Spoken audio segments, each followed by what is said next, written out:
Welcome to Bring Me My Books podcast. I'm one of your hosts, Christy Kane, and my co-host Travis is not here with us today, but I do have the exciting opportunity to talk to an old friend of mine, David Swanson, who just so happened to write a book, Plundered, and we're going to jump into that in just a moment. And when I saw it come out, I was just excited about this topic and reached out to David to see if he'd be willing to talk to us, and he was. So here he is.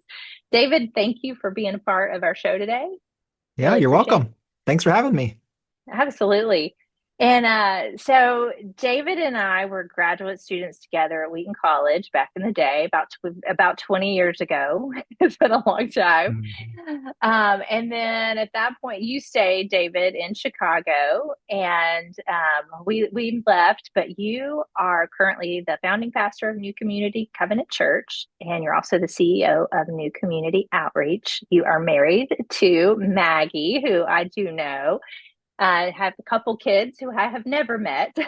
But what else would you say? How else could we introduce you? No, I think you got the important stuff there for sure. I like birding. I like to go birding in our little urban parks whenever I can get out. Okay, that's fun. You and Jamie, y'all need to chat. Maybe you have more in common now that we've gotten older. Um, well, David, you have recently launched a new book called Plundered, and the tagline is The Tangled Roots of Racial and Environmental Injustice. And I really just want to talk about the book today, if that's okay with you. Um, Now, the title, I think between the title and subtitle, readers can get a general idea of what your book about is about, what your book is about. But I would love to hear from you. If someone just, you're meeting an old friend or whatever, somebody says, "Hey, David, what is this book about?" What would Mm. you say? Yeah, this is a good challenge. How to say this briefly when it took me a whole book to say it. Yeah, the subtitle does capture a fair bit of it. What I understand to be the deep connections between these two forms of injustice that many of us are deeply concerned about in different ways that they show up in our world. Particularly as Christians, we understand our responsibility to care for God's creation, to love all of our neighbors, and we understand the way that environmental destruction and racism pull against that call. And my sense is that most of us have understood these to be two separate and distinct forms of injustice. And so you kind of have to pick or choose, which one am I going to really Hmm. care about? For example, I pastor an intentionally multiracial church, and so often it's racial reconciliation that folks are attracted to. I have other friends in the more creation care world, right? And so that's what they give themselves to. And the case I try to make in this book is that actually we can't choose one or the other because they share the same sinful origins, which I describe as the sins of greed and theft. Hmm. So that's the book, is trying to make those connections and then cast a vision for how Christians can live um, out our vocation as caretakers in our places, such that both of these injustices are undermined simultaneously. Okay, great. I think you did a good job Okay, good. summarizing that. I do. Uh, um, okay. So my next question is, and it was really the first question that I had when I saw the cover of the book, and and maybe it's one of the things that I think was most intriguing about the book. You've got these twin crises, Mm, um, and when I hear you say, and I saw pretty quickly that you were associating greed as the foundation, the source of mm, these. But I would say that there are several, there are lots of effects of the greed mm, of so how, like, when did these two first come together in your mind? Like, when did you mm, start to associate them together and think, oh, when we talk about greed, or even when we talk about one of these, we can also talk about the other. mhm, Tell me how mhm. that process came about. Yeah, not quickly. It took me a while to sort of get there. Others have gotten there as well. I don't want to, pretend to be innovative here, but I think I think greed was more apparent when it came to environmental destruction first, because you can Mhm. see the ways that we wreck the earth in pursuit of material wealth. We blow the tops off of mountains in Appalachia. We dig, really dangerous mines in different, countries in Africa for the components in our cell phones. Water gets polluted because of the extraction of gas and oil and so on. So we can understand sort of how God's creation gets harmed because of greed. When it came to racism, it wasn't as clear to me initially. I think in part because of the story we tell about racism, which goes something like, because people hold racist views or prejudiced views, then they harm other people. Hmm. And I came to understand that that was the backwards way of telling the story. That historically, as you read, histories of, say, colonialism, or yeah, just the movement from kind of European centers of wealth into new worlds, racism doesn't really exist. Racism comes later. People aren't thinking Hmm. in terms of race like we do today. No one's describing themselves as white, for example. They're French, they're English, they're German, etc. Racism comes later as a kind of justification for theft, right? So we can take this Hmm. place, we can kidnap or enslave this people, um, because they're inferior. But Hmm. the greed and the theft comes first, and racism as an explanation then comes later. And that's why racism is always evolving. It's always finding new ways to justify this kind of greed and theft. So once I saw that in racism, that historical narrative, it seemed pretty clear to me that it's actually the same sinful impulse that kind of rests beneath both of these.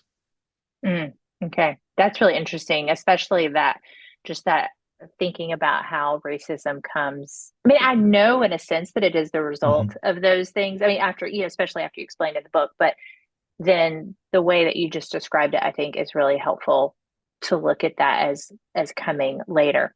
Well, Mhm.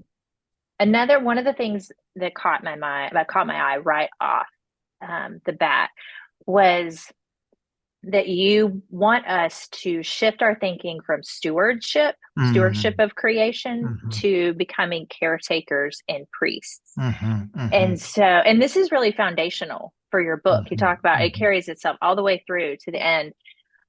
Could you explain, maybe for just our listeners, why that shift is important from stewardship to caretaker priest? Mhm. Mhm. And maybe even just describe a little bit what you mean by caretaker and priest. Yeah, I appreciate you asking that because it is really foundational to the vision that I imagine for how we might live as Christian people in this particular moment. So, yeah, like you said, historically, oftentimes Christians have talked about our vocation as human beings as stewards. And I think there's really good things about that. There's a responsibility that comes with that. There's also the kind of sense of uniqueness that rightly comes with being the only parts of creation that are made in God's image. Mm-hmm. But I do think there's some limitations to it as well. A stewardship tends to connotate a kind of managerial role, a kind of moving around of inanimate objects. Mm-hmm. And what we see in the Genesis narrative is something much more affectionate, much more relational in terms of humanity's role with creation. For one thing, we don't exist outside of creation. We're completely dependent on God's creation. We are the recipients of the gifts of creation with every breath that we take, with every glass of water that we drink. And so I think the language of caretaker is helpful here because a good caretaker understands that they're not just providing care for a place, but that place is actually caring for them as well. Mm-hmm. It's a mutual relationship. And I think very much this is God's intention for all of creation, but including his image bearers. The language of priests I get here from an Orthodox theologian, John Zazulis, who describes being human in the image of God as kind of standing in an in-between place between God and the rest of creation. And he writes that the priest of creation is meant to I kind of imagine as a worship leader, as calling all of creation to worship their creator. Now, what does that mean? Well, it means that humanity exists in such a way as that all of creation can be itself, so that the tree can be its full tree self, the watershed can be its full watershed self. to think negatively. When we pollute the watershed, we're not just doing a kind of pragmatic damage to it. We're hindering worship. We're Hmm. causing the place to be less of itself. Hmm. So that's one direction of the priest's vocation. But then we also are the conduits of God's loving blessing to the rest of creation. We bless creation with the Creator's love.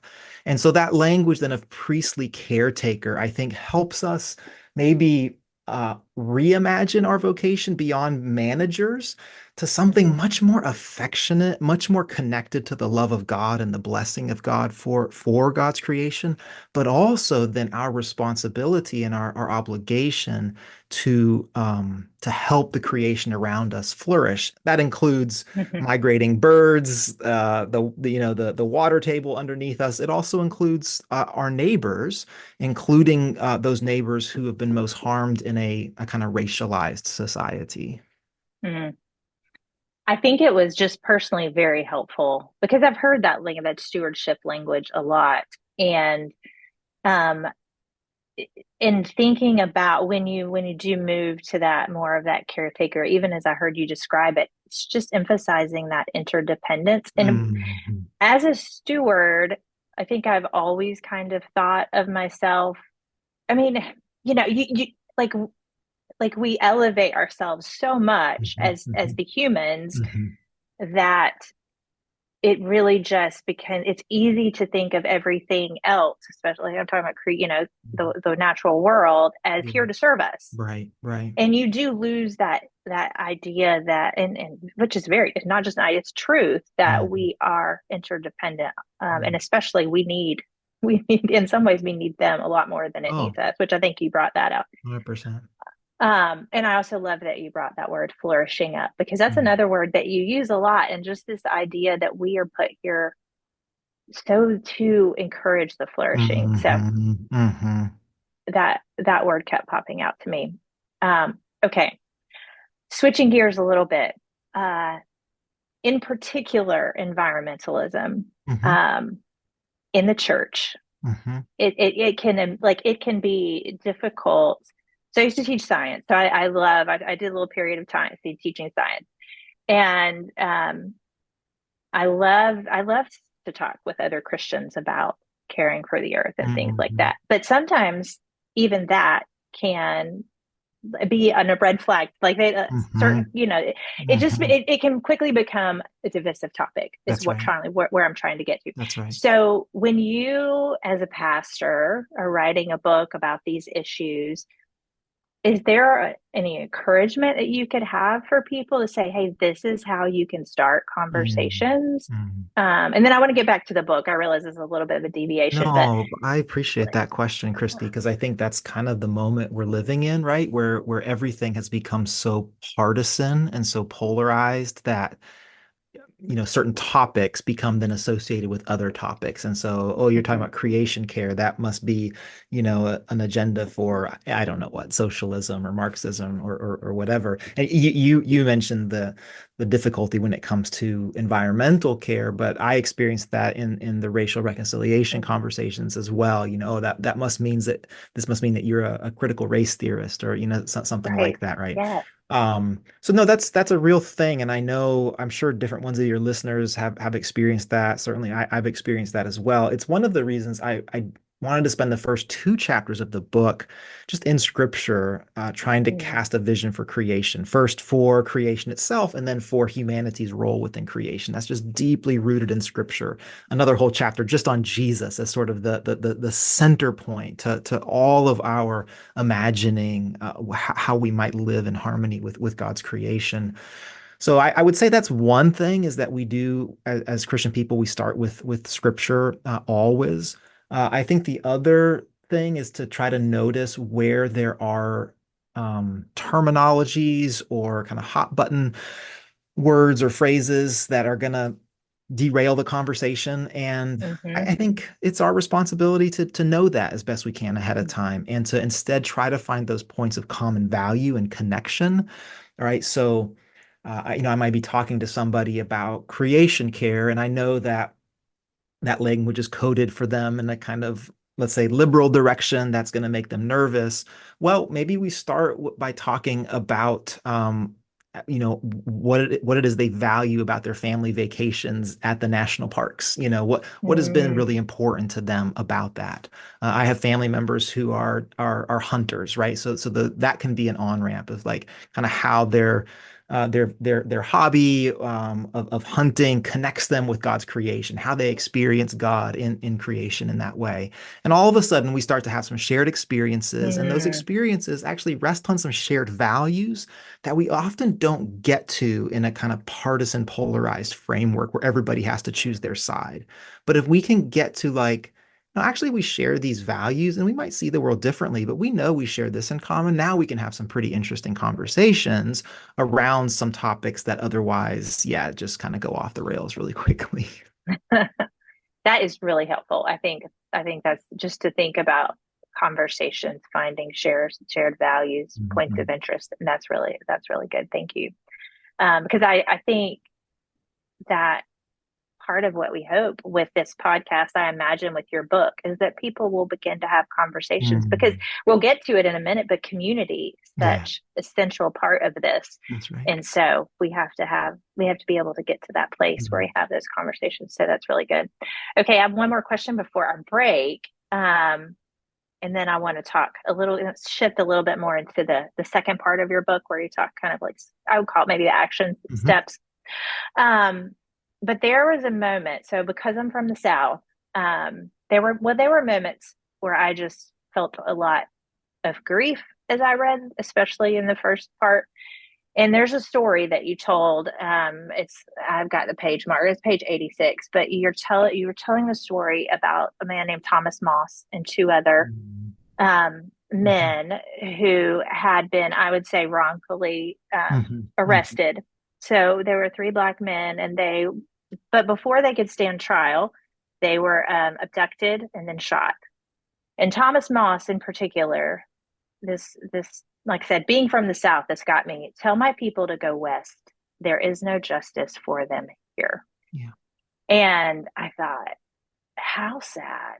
Mhm. I mean, this is the Bible Belt. Right. This is the place that we call, and I mean, and we can, talk. I mean, there's a lot there as well. But in that moment, I just thought these issues are so deep and they're so Mhm. big and they're Mhm. so hard. I mean, do we really have hope that things Mhm. can change? And Mhm. so before we go into the break, I would love, obviously, you do, you wrote a book about it. Mhm. What do Mhm. you say to people who think these issues are just too big to tackle? Yeah. Yeah. And I have to say that I always get a bit defensive on behalf of the South when people scapegoat the South in conversations about justice. My wife is from Tennessee and North Carolina. When we visit family, it's often, in the South. I spend time every year leading some pilgrimage trips through different civil rights monuments. And I live in the North and I see the way that racism gets Hmm. kind of built into urban environments and can be just as pernicious. And so I don't think there's any self-righteous person here, right? In the American landscape. The hope comes from stories like that one. It's a Hmm. tragic story.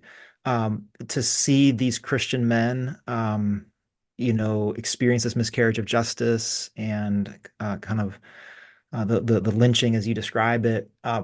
But Thomas Moss's good friend is Ida B. Wells, another Christian woman who is also a journalist and who tells the story despite great risk to her own life, who out of her Christian convictions pursues justice in a way that put her life at risk many, many times.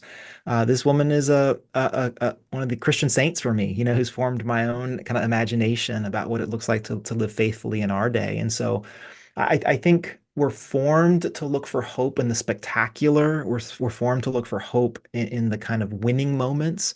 I think the witness of the church is Hmm. different, right? We look for our hope on Calvary, where we look for our hope in the deepest shadows. And there are women and men, contemporary but also historical, who show us what that kind of faithfulness looks like. And it's not a rah-rah optimism, right? It's something much, Hmm. much deeper than that. But I think for particularly in this moment when we can get overwhelmed by what we're up against, we need those examples of Christian faithfulness against all odds, people who find joy when there ought to be no joy, who remain courageous when the world seems against them. That's Chrissy, that's where I find hope. That's good. Thank you. Well, when we come back from the break, I'd love to talk to you about that second half of the book. But for now, thanks to our listeners for being here, being part of Bring Me My Books. And we're going to have a short word from our sponsor, and then we'll finish. We'll finish discussing the second half of Plundered. Thanks.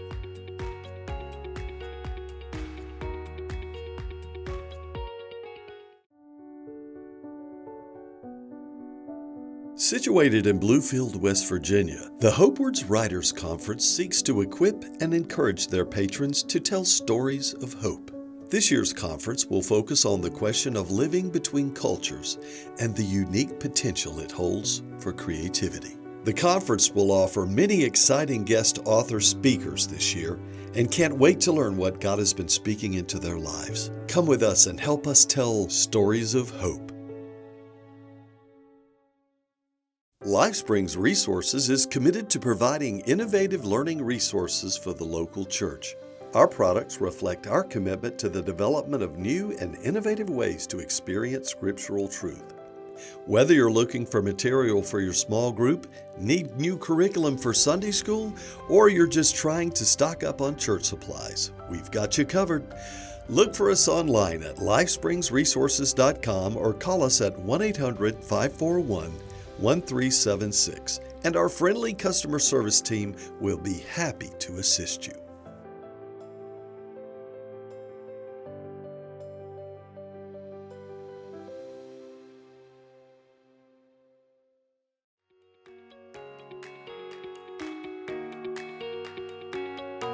All right, welcome back to Bring Me My Books. I'm Christy Kane, your host, and I am here with the author and my old friend, David Swanson, author of Plundered.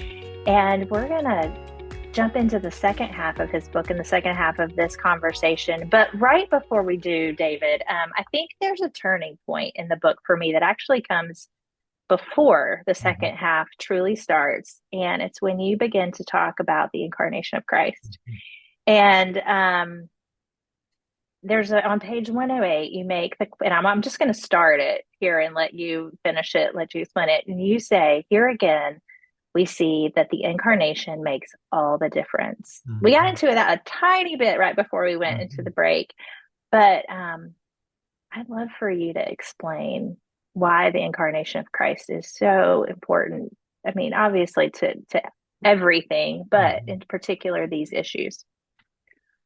Yeah, I'll try not to ramble here because I am still captivated, by Jesus in so many ways, and the incarnation, I think, for this reclaiming of our vocation of being Mm, priestly caretakers becomes very, very important.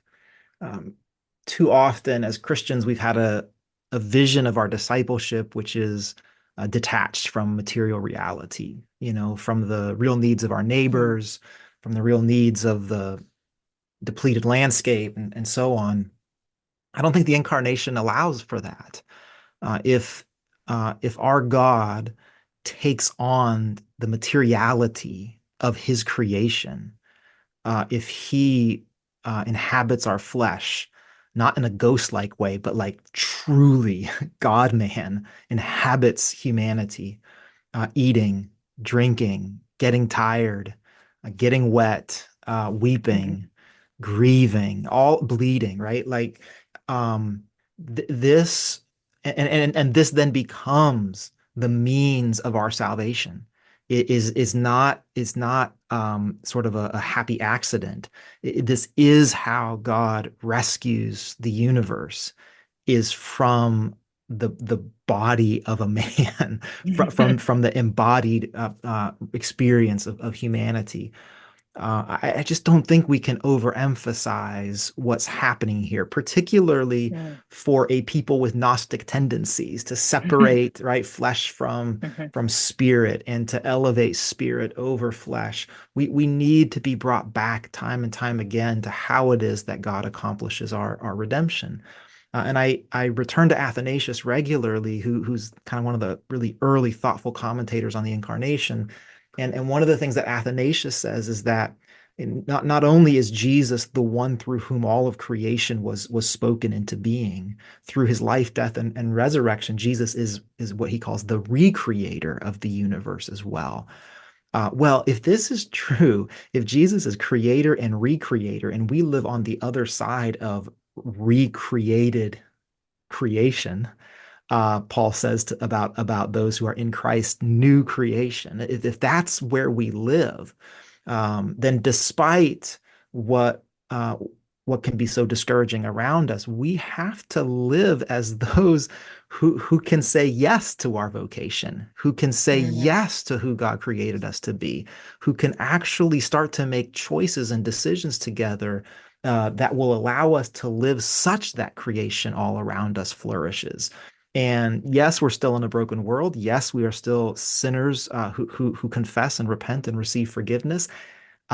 And also, Jesus has recreated all things and invited us and reconnected us with Mm. that vocation. So I say this as a sort of kind of declaration against despair and discouragement and opting out that I think is so common and understandable right now.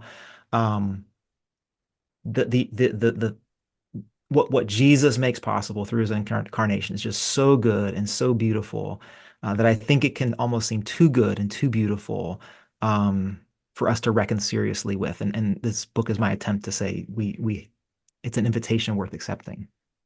Awesome. Thank you. That I think that's really helpful. Okay. So as we move into the second, because I feel like I could talk to you a long time about this book, but as you move into the second part, you really connect with three specific um, actions, I guess. Mhm. Belonging, Sabbath, and virtue. Uh, how did you narrow it down to these three? Yeah, that's a boy, yeah, I don't know if I have an answer to that question. I think writing kind of like preaching can feel this sort of mysterious process, right? And you're Yeah. doing your best to write responsively to how the Spirit is leading you. Um, it was helpful to frame those through the language of nurture, that Mm, we're not trying to create something. Jesus has already saved the mhm, universe. Jesus has already saved us, right? We're not trying to create something. We're not trying to save something.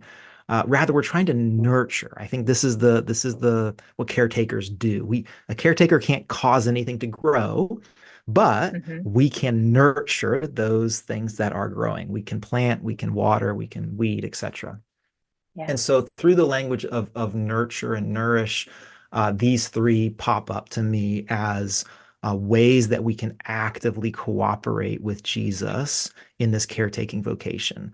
Um, Having been the language I use is severed, having been severed, detached from creation, kind of living at a distance from creation, belonging ends up being really, really important. That Mm-hmm. we become a people who belong to our places, Yeah. and who feel this obligation of our places belonging to us, a kind of responsibility for it. Sabbath. Boy, this is just one I come back to time and time again. I think Sabbath is almost a framework to understand how all of creation exists by gift and by grace. And this is what Sabbath as a weekly practice reminds us. It's not through our striving, it's not through our accomplishments, certainly not through our righteousness. It's through the gift and the grace of God. Mm, And then the virtues for me is a way of saying that any vision of justice, which does not include our own hearts, is far too small. mm, It's a vision that isn't big enough, and I think that what Jesus has accomplished for us is actually big enough to change us as well, as we become people who are courageous, right? Are loving and so on. Um, Wendell Berry writes that it's a silly thing to try to kind of fiddle around the edges of the institutional machinery. He says what we actually need is a change in the way we live. Well, that's Mm, the virtues, right? Like we become new people in Christ. yeah. And I mean, the belonging one, I, I think with what I'm about to say next, because I want to talk just a second about community. The belonging one, obviously, you can't do that without a community. You belong to a community, to Mhm. a people, to a place. Um, but you talk about it's just absolutely critical that we don't just do these things by ourselves, that we Yes. don't just cultivate Sabbath. And I think as someone, funny enough, like it was when we were in grad school, when we were at Wheaton, that we were reading like I tell somebody like I think we read a book a class a week. Like it was so Right. much That's right. reading. And at some point I decided, and it was probably the guidance of wonderful professors around Mhm. us and Mhm. pastors, but I thought, okay, I can do this on 6 o'clock on Saturday to 6 o'clock on Sunday. Mhm. Like I'm just Mhm. gonna stop. And we were both in residence life, so sometimes you couldn't stop that depending on when you were on Right. duty. Right. But That's right. and all like I'm not gonna do Yeah. homework for this Yeah. time. And that has stuck with me. It's been Yes. something, but it's been something that's been so individual. Right. It's so like I have made the Sabbath practice an individual practice. Yeah. And so you talk about how essential though it is to do these things in community. Could you talk just a little bit about that? Right. I don't think it's possible otherwise. I do think that most of scripture is written through that lens to a particular people, right? It's the assumption Mm, is not that you're doing these things on your own. Certainly, for those coming out of Egyptian captivity, it was an invitation together to observe these rhythms of Sabbath weekly, every 7 years, every 50 years, and so on. So I think that's right. I think we absolutely have to think about the upending of these injustices as something that is done together. For one, we'll just get crushed on our own. Like none of us are strong enough. I get distracted super easily. I start to feel crazy very quickly. Like, wow, I think I'm the only person thinking about this, or right. So we need those folks around us. But also, it's just way better that way too, right? There's just way more joy in that. There's accountability. There's encouragement. This is what we were meant for. We were meant to take care of creation together. And uh, as we think about undermining racial injustice, that community ends up looking really surprising. It starts to Mm, cross across lines that our society typically doesn't cross across, right? Class, race, ethnicity, education, so on. That stuff all starts to get scrambled as we are drawn into this surprising experience of community. And what anyone who's experienced that will say to you is that it's hard, it's messy, it's confusing, and it's the best thing I've ever experienced in my life, right? Like, and I wouldn't trade it mhm. for the world. Well, yes, of course, that's the kingdom of God, right? Of course, it's good. And Right. so that as we think about community, that's one of the things I want to lift up is it once we start experiencing this, it's really hard to go back because as countercultural as it is, as strange as it can look from the outside, it's just a far, far better way to live because it's living in harmony with how God created us to live in harmony with his creation. Mm, good. Okay, so two final questions. One is, so when I think about this book and as not having lived in a place for too long myself either, and just continuing to want to grow in community, um, I'm thinking, okay, it's easy for me to imagine doing some of this if I lived downtown in the city, Hmm. or even if I lived in a small town. Hmm. But I know I'm not the only person who lives in the suburbs. Like That's I right. live in just one of those typical suburban neighborhoods. And so, what would you say to the person that says, okay, how do I start this Yeah.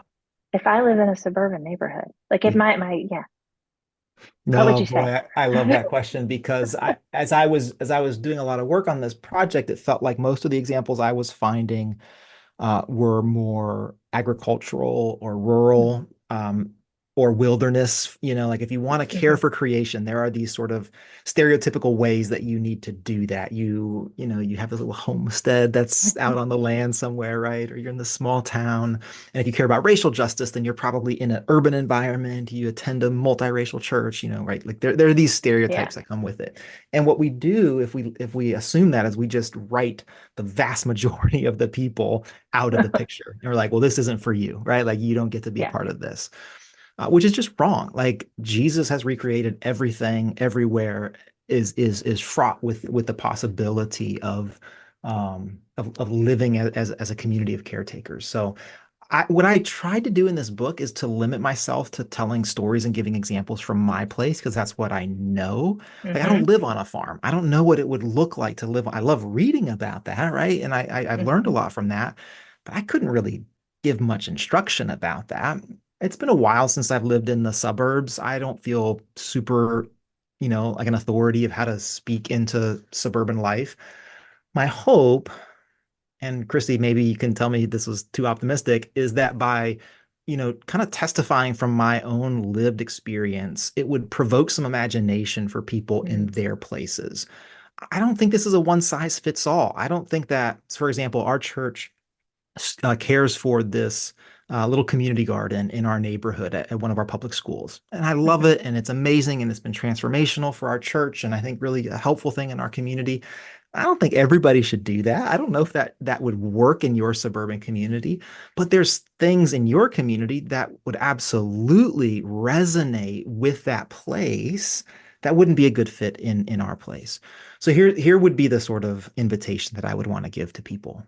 And I have picked this up from reading and listening to people from more agricultural perspectives. The place will eventually tell you what it needs. Hmm. And I do think that's right. I do think that's true. I think if it's God's creation, if the creator of the universe is actually stands behind all of God's creation, that our posture as caretakers is first of all to just be attentive. I love this language of being kind of attending with affection to our places. We're listening, we're learning the histories of our places, we're understanding how they've come to look the way that they look. And what starts to happen, what starts to bubble up, especially as we start to nurture community in those places, is that opportunities start to come up that are actually resonant to the place itself. It makes sense. Hmm. There's a logic to it in that particular unique and beautiful place. Now we can get ourselves behind that and organize ourselves around that together. And what's in common with your space and my space is that affectionate attention and that Hmm. commitment to caretaking. The expression of it, I hope, will be radically different. Hmm. Yes, and I think that's great, and I do think that comes out, the attentiveness for sure, listening to and paying attention to your place and letting it speak to you, and then also even I think in the Sabbath, like Mhm. giving yourself space to do Yes, that in that's right. community. And then, we don't really have time to delve into them, but even thinking about pursuing these virtues, not individually, but as collectively, Mhm. like all of that. So I think, and I love that you threw in there, like that we would have the imagination, the Mhm. God-given inspired Mhm. imagination to do that. Okay. I said I had two questions. This is my last one. So, on page, I think it's on page, it's not the very end, page 135, you talk about we are simply invited to take the next faithful step, Mhm. which I think is what you've just described Mhm. for Mhm. the readers. Um, but I would love to know, so what's the next faithful step for you and your congregation and where you are, Mhm. your family, or you may not even know, but I think it's just encouraging. It gives people hope, to hear from others. So I Yeah. thought, what's that look like for you, the next faithful step? Yeah, and that language is important for me because it differentiates our posture from those who are coming to a place and saying we already know what is best for this place. Mhm. Um, this is the posture that says I have a vision. I'm going to impose the vision on this place, and come hell or high water, I'm going to make it happen, right? And we know the manipulation and the destruction that can follow that. The caretaking posture is much humbler. It's much more curious and it's content with, well, here is the next step, and then the next step, and the next step. It's willing to acknowledge that my vision is limited, um, but I trust that God will reveal, right, what those next steps are going to be. Yeah, I love that question. I think for our congregation, we have been in a facility search for a number of years, and searching for a church building in an urban environment is Mm. complicated, and so that's still in front of us. I don't know God's timing on that. We've had a couple fall through. But I've Mm. thought a lot, and our church has thought a lot about what will it mean to move from being renters to being owners in our Mm. neighborhood, and what will our posture with that building be? How will it exist to be a blessing for our neighborhood? How will our neighborhood get to engage with and interact with that kind of built environment in our neighborhood? So that's a big one for Mm-hmm. us. Our nonprofit, as you mentioned, we most of our focus is on young people who've Mm-hmm. experienced some level of trauma. And so we serve in a few different high schools and use restorative practices to nurture community in those high Mm. schools. That's just going to continue to be something we take steps in. We're doing programming in a third grade class for the first time this year, and gathering these little people together in a circle, relationships and community, ends up being really, really important in a urban space that can be very transient and very mobile, Mm. and where young people have said they don't often feel a kind of attachment with their community, with their neighborhood. So Mm-hmm. so that is something that we'll continue to take steps into. And then uh, my fifth grader is kind of getting into birding with me right now. Nice. I don't know how long that will last, but steps we're taking together is, putting out our bird feeders and watching them and seeing he's got all kinds of questions about which ones migrate and how long will they stay around and this sort of thing. And so I find that personally for me, birding has been one of those kind of humbling ways of just acknowledging how much I don't see. Mm. And once I see a bird, I start to see that bird everywhere. And I recognize lived here 15 years and never even noticed that before. What else haven't I noticed? So getting to do that with my fifth graders has been a ton of fun. That's awesome. That's awesome. Well, I love ending it that way and hearing the things that, might be just your next steps. And I did, by the way, appreciate that as well. I definitely think that is a different take Mm, on looking ahead, looking mm, to see. So thank you, David. Thanks for joining us, or for Travis isn't here, but me, and for being on a podcast. And I'm really grateful that you read this book. I hope a mm, lot of people read it. I really do. I hope a lot of people have conversations, and will take their own next steps. So mm. thank you. Yeah, you're welcome. So Thanks for having me. This is great. thanks. And thank you for all those who listen or who are part of Bring Me My Books, whether you're reading along with us or just popping in for the conversations. We're grateful for this little community, and I'll just look forward to talking with you next time. Thanks so much.